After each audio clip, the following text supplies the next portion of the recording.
Thank you very much. Thank you. And I would like to echo Executive Director Fedotov for acknowledging and thanking you for being here, indeed, a Friday afternoon in August, and to have a full room. I think that the UN, can just do miracles, and that's perhaps one. So, and UN Vienna, of course. And so let me first acknowledge the colleagues here at the podium, Mr. Yury Fedotov, Executive Director of the UN Office on Drugs and Crime and Director General of the UN Office in Vienna, Your Excellency Ambassador Alina Kupchina, Chair of the Commission on Crime Prevention and Criminal Justice, Your Excellency Ambassador Mirgani Abakar Altayeb Baket, Chair of the Commission on Narcotic Drugs, and of course, our moderator this afternoon, Mr. Martin Nesirki, Director of the UN Information Service in Vienna, and of course, you, Excellencies, representatives of civil society and youth groups that are here among us this afternoon, distinguished guests, ladies and gentlemen.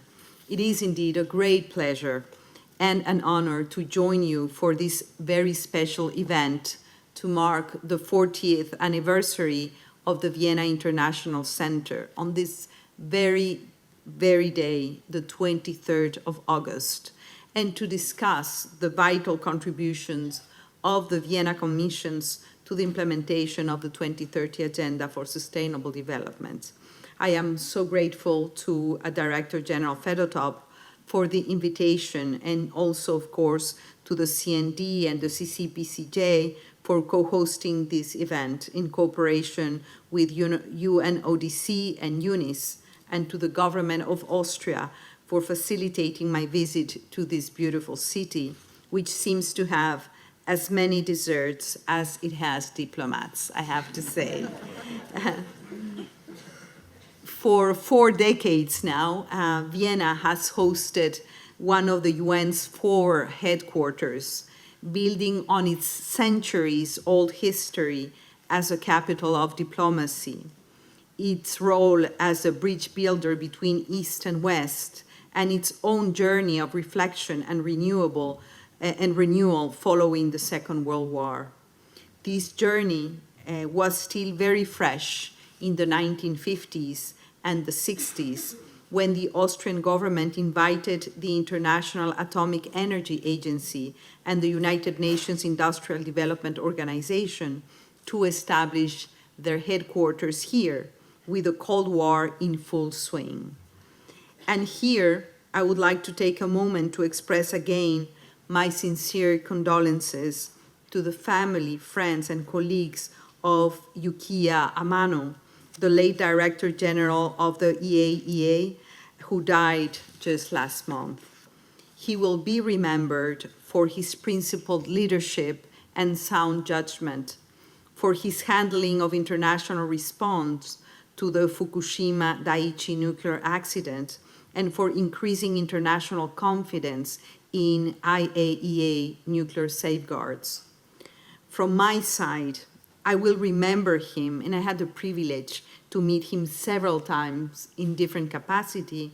I will remember him as a committed international gender champion who oversaw a rise of female professional employees from 23% to 29% during his tenure. In this and in so many other ways, his legacy endures.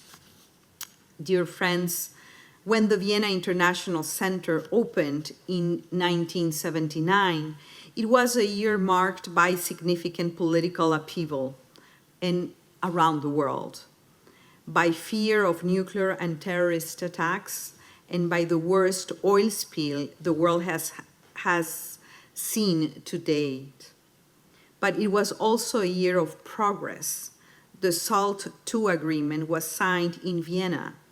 China and the US established full diplomatic relations, and Jupiter's rings were first observed.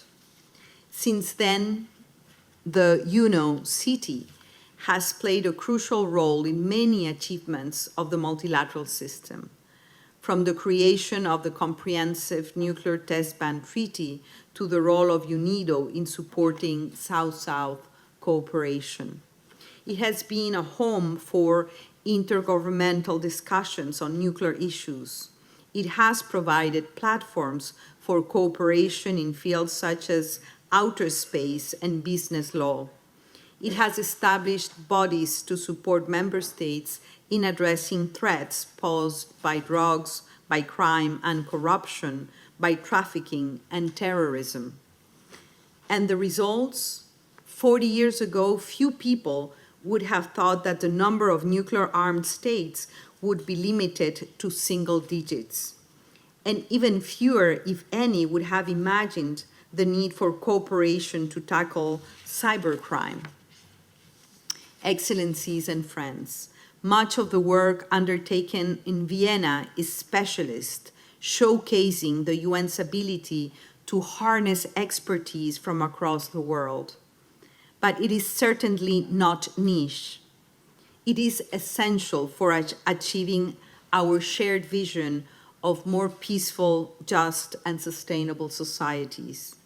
For instance, last month, UNODC's Global Study on Homicide reported that some 464,000 people across the world were victims of homicidal violence in 2017.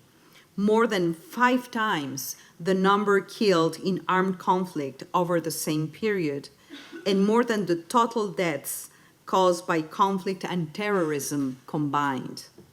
And nearly 1 in 5 murders is linked to organized crime. This year's World Drug Report, meanwhile, indicates that the number of people who use drugs, around 35 million worldwide, is now about 30% higher than it was 10 years ago. Addressing both crises requires an inclusive, intersectoral approach that straddles multiple sustainable development goals, as mentioned by the previous speakers. Solving them would provide a significant boost to achieving the SDGs. And these are just 2 examples. There is the work of IAEA, which is even more important today as we contend with greater multipolarity and polarization. There is the work of UNCITRAL on international trade law, which has also taken on great significance in the context of shifting global power dynamics. The list could go on and on.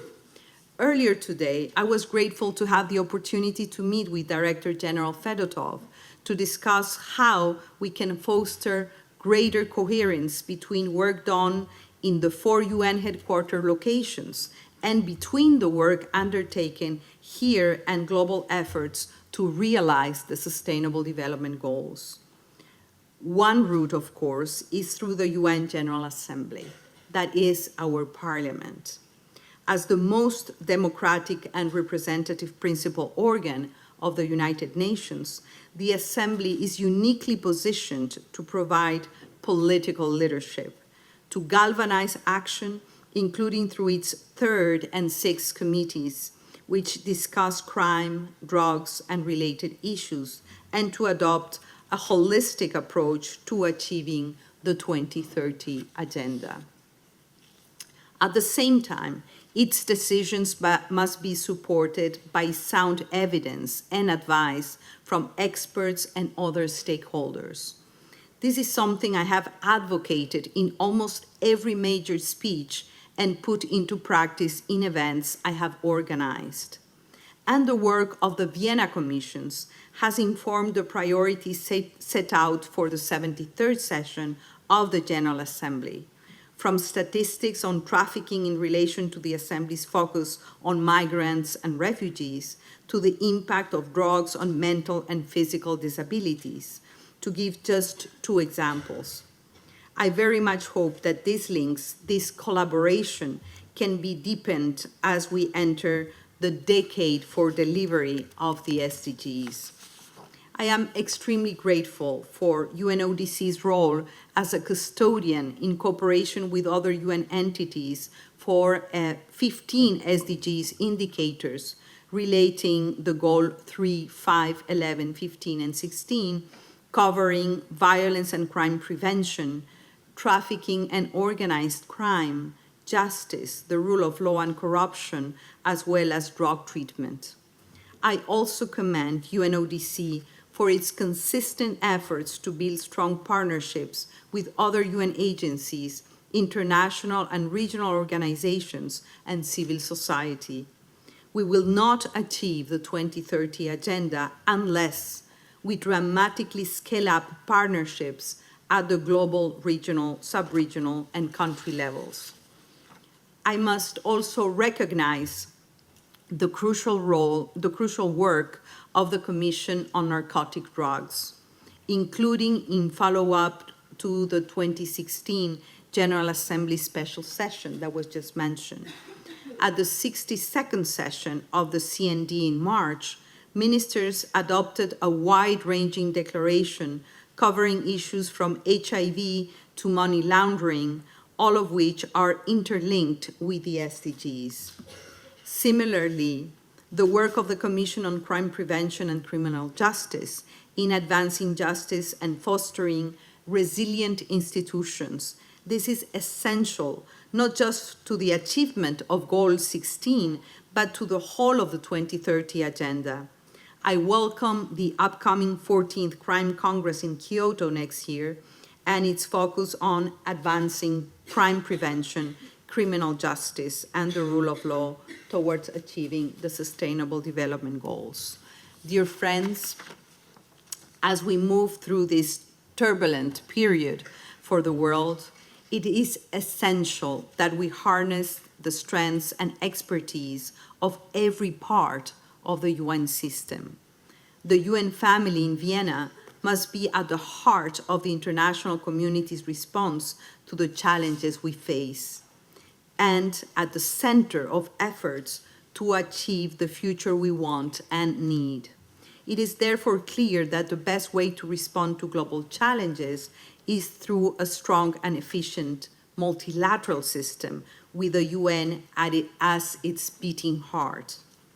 It is crucially important that as we do so to respond challenges that touch every aspect of the lives and livelihoods of people and our planet, we work together as one UN system to bring our work closer to the people and make the UN relevant for all, which has been my priority during this year's presidency of the General Assembly. And I thank you for your attention.